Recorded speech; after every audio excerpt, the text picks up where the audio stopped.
Me and Monika first met about 2 years ago at Daystar, now Definition Church. We had both been somewhat involved in the young adult ministry, running around in the same circles, but we never actually met. We were playing volleyball together over the summer with the same group for about a month before we even talked to each other. We didn't play on the same team at all that night, but I had heard someone talk to him about Africa because he had just gotten back from a trip to see one of his friends. And I had been to Africa a couple of years before. I had obviously noticed her. I come to find out that later she had noticed me too. So we were both kind of looking for our opportunity. We happened to end up standing next to each other talking about how we had both been to Africa at some point and kind of connected over that. And then we all went to cookout, a big group of us. And so Matthew and I sat across from each other and talked that night. So we met then, but then we had a leadership small group one night and it was raining, and so we both decided we were gonna leave at the same time. And I had purposefully parked beside his car because I was hoping that we would walk out at the same time and we could at least chat there. And so we ran out to our cars at the same time and left. And so when I got home, I sent him a message on Instagram and asked if he got home okay. And so the next day he responded and was like, yeah, everything was fine. And we had our first date a week later. The night before our first date, we had our leadership small group again. And Matthew, right at the end of small group, bolted out the back door. And so I was like, is he regretting it? Like, why didn't he want to talk to me? Like, started freaking out a little bit. Even though I've lived here my whole life, I have a GPS that I use for everything. So I didn't want to look stupid on our first date. So right after our small group, I bolted out of there. I was like, I am going to go drive out all the locations. There's this one parking deck I wanted to take her to at the end of the night. And I was like, it's gonna be super sketchy if I go to the wrong place. I wanna go to the right one and drive. I even went home and cut my hair. I was getting all these things ready. So there's a lot I had to do this night before the first date. I got to Matthew's apartment for the first date, and he got in the car and grabbed my hand and started praying over our first date and our relationship and everything. And all I can remember is I was just sitting there like, I cannot cry on our first date. I don't have waterproof mascara on, and I can't love him this fast. And so we finished praying, and he had told me that we were gonna go to dinner at Village Tavern. And when we got there, we ordered our food, and we didn't eat like any of it because we were too busy talking and just telling each other about our lives. And at Maxie B's, he was like, okay, I'm gonna tell you what the surprise is, because if I don't and we get there, it's gonna look really sketchy. I was like, okay. And he said, we're gonna go to a downtown parking deck in Greensboro, and we're gonna watch the sunset while we talk and eat our dessert. And I was like, okay. And of course, not having my GPS, I still went to the wrong parking deck, even though I had driven it out the night before. So I'm glad I finally told Monika where we were going before we did, because it looked super sketchy. We had to drive all the way to the top and had to come all the way back down, and finally made our way back to the one I meant to take her to. But it made for a funny story later. So we got to the parking deck downtown Greensboro, and he had lawn chairs in the trunk and a blanket that we could like put on the hood of the car if we wanted to sit there, and he had a cooler with water and Coke and iced coffee, because he didn't know what I would want. So he had all of the options. And we sat up there and we talked for like 3 hours and didn't even eat our cake because we were too busy talking. It was way deeper than your typical first date. We shared a lot about our past and our testimonies, and pretty much was falling in love the first night and was freaking out about it because that was really fast. So my favorite memory is obviously our proposal, because it was the most elaborate thing I've ever seen in my life. We had this plan to do a drive-in movie at his parents', and when we got there, it was all set up and it was so pretty. And he said that he had something he wanted to show me, and he had this video playing of like all of our memories and photos. And I just thought it was this really sweet like 1-year anniversary present. I was like, oh, this is the cutest thing. And then he like starts getting down on one knee, and for months he had been fake proposing. So I kind of thought he was joking again. And I even asked, you can see it in the video, like, are you joking? And then I see like his eyes are welling up and he's starting to cry, and I was like, oh, he's not joking. And so he proposed, and I of course said yes. And then my parents and his parents were waiting in the house. So we got to have like a little family dinner and watch a movie, and it was the sweetest. So shortly after I had proposed to Monica, we got to talking about how it's not really fair that the girl gets to wear a ring and everyone knows that she's taken or whatever, and there's nothing to show that like I'm taken. So she surprised me like a couple weeks later. I had ordered a ring on Amazon, and so when he got home, I had his favorite dinner cooked and ready, and I had like all of these hearts all over the floor and like tea light candles in a heart with like photos of us. I didn't think it through because I was wearing a dress. I had to kneel down, and I asked Matthew to marry me.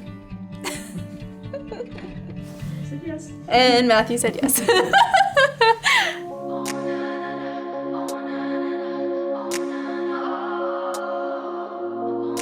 My favorite memory was not too long after me and Monica started dating. It was my 25th birthday party, and Monica and my mom had together, within a month of us dating, planned out this big surprise party for me.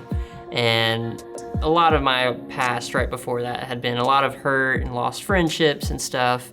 And so being there on that night, surrounded by so many friends, and just seeing like how much God had changed in my life in that night, it was so validating to see how God had redeemed so many things in my life. So I remember being so overwhelmed with just like love and gratitude that night for all my friends that were there, but like especially for Monica for planning that.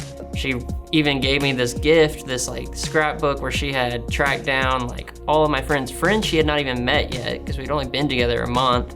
She tracked down my friend Hannah, who lives in South Africa, reached out to anyone that had significance in my life, and they all wrote me these very special notes and sent in their favorite photos of us and stuff, and she had put it all together in this notebook.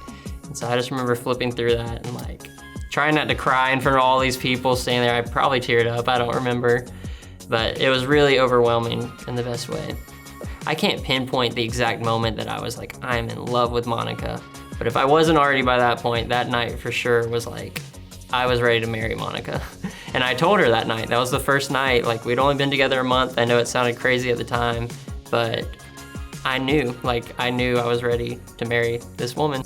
We had water games at one point in the afternoon, and so I had brought a change of clothes for Matthew and for myself. And so we went and changed, and then we came out at the same time, and we started walking back downstairs to the party, and Matthew stopped me on the stairs, and he just pulled me into a hug, and he kissed me, and he said, I'm gonna marry you. And that was the first time that he'd ever said like that he was gonna marry me, and it was in the stairwell of his parents' house where we would later get engaged, and then a couple months after that, we were getting married at the same place. One of the funniest memories of me and Monica was back when we first started dating and before COVID and everything. We were really having fun with some friends going out swing dancing and stuff. And Monica had never been swing dancing before, so I wanted to teach her some moves. We got kind of competitive with one of our friends. They were like practicing tricks, so we're like, okay, we're gonna practice some tricks before we get back to the dance floor. And so we went out to the park and we had a picnic one day.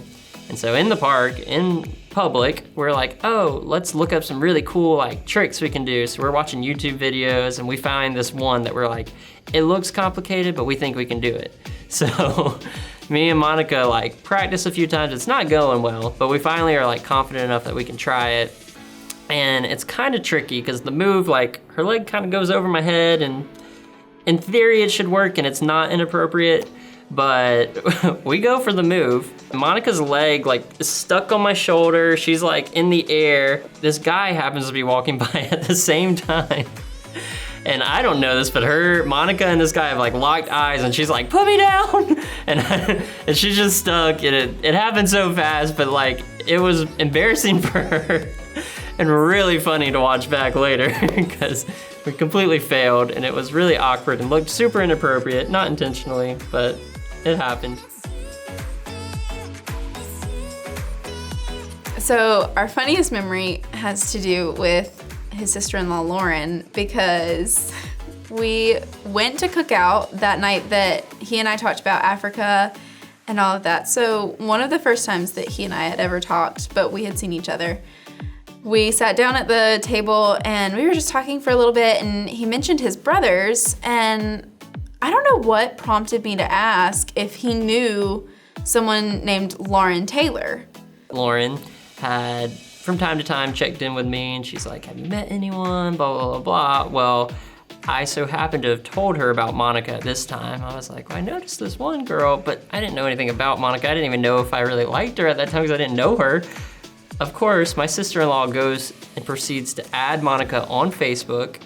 She tells me, she's like, I'm gonna add her on Facebook. And I was like, no, do not do that because we have the same last name. It'll be obvious, like she'll figure it out kind of thing. And Lauren is like, oh my gosh, yeah, I won't do that.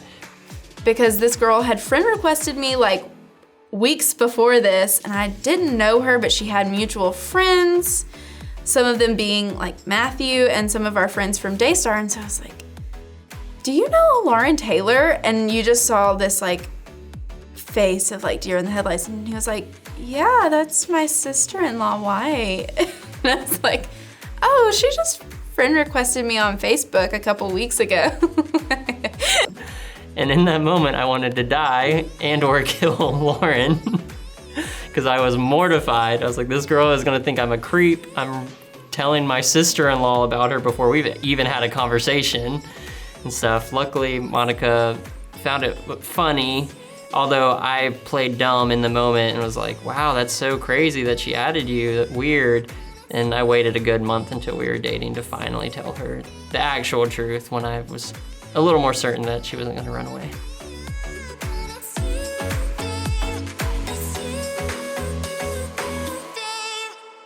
I'm gonna cry when I talk about it. But what I love most about Matthew is how humble he is and how reliable he is, and that everyone feels seen when Matthew talks to them and people feel heard. And so he has this incredible talent of being so welcoming to people, and people trust him with things because they know that he's so trustworthy. And so I love him for that. And I love how Matthew loves me because nobody's loved me the way that he does. And it's just this pure love of an incredible example of God's love in my life.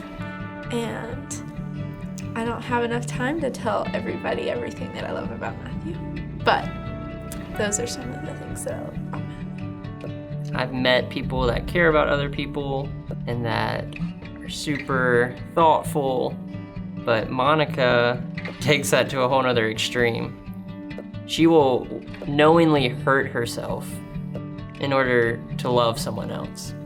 And not out of any kind of desire to make herself feel good or just be showy and be like, look how like selfless I am. Like, she's just genuinely selfless. And I've never felt so loved by someone or so seen or cared for. Monika is everything I ever thought I wanted in a wife and everything I didn't know I needed in a wife. And I've never felt more comfortable being completely myself with anyone. And that's such a cliche thing to say, like, oh, I can be myself with you. But like the raw, the dirty, the ugly, the things that you don't want anyone else to see or know, it's like I can be all those things with Monika and still feel loved and don't have to doubt whether she second guesses, or it's like I can be completely loved as I am. And that is the most beautiful depiction of Jesus that I've ever seen in another person in my entire life. Waiting on the edge of this moment, holding out for something golden.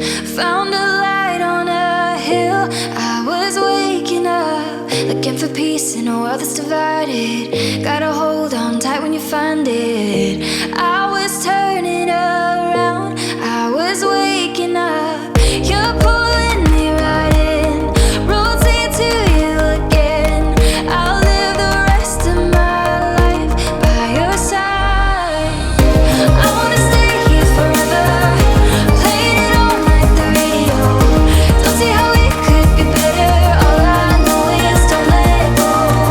Stuck in your head, rush about it,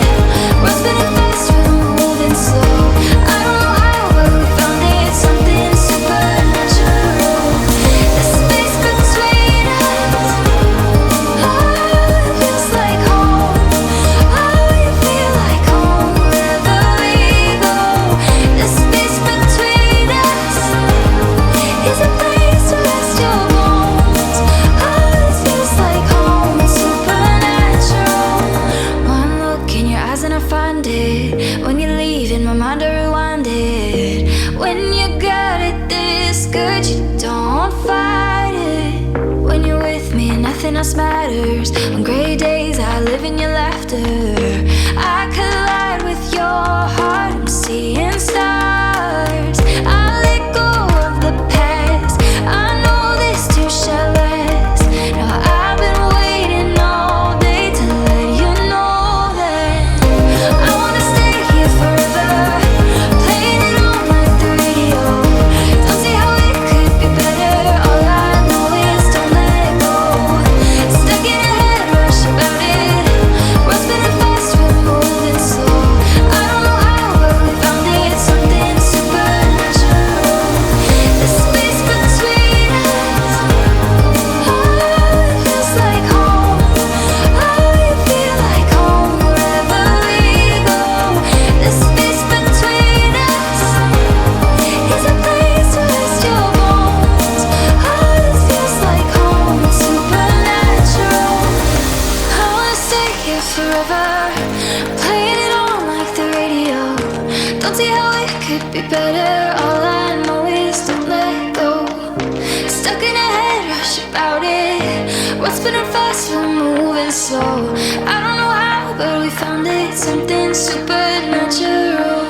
The space between us, oh, it feels like home. Oh, you feel like home wherever we go. The space between us is a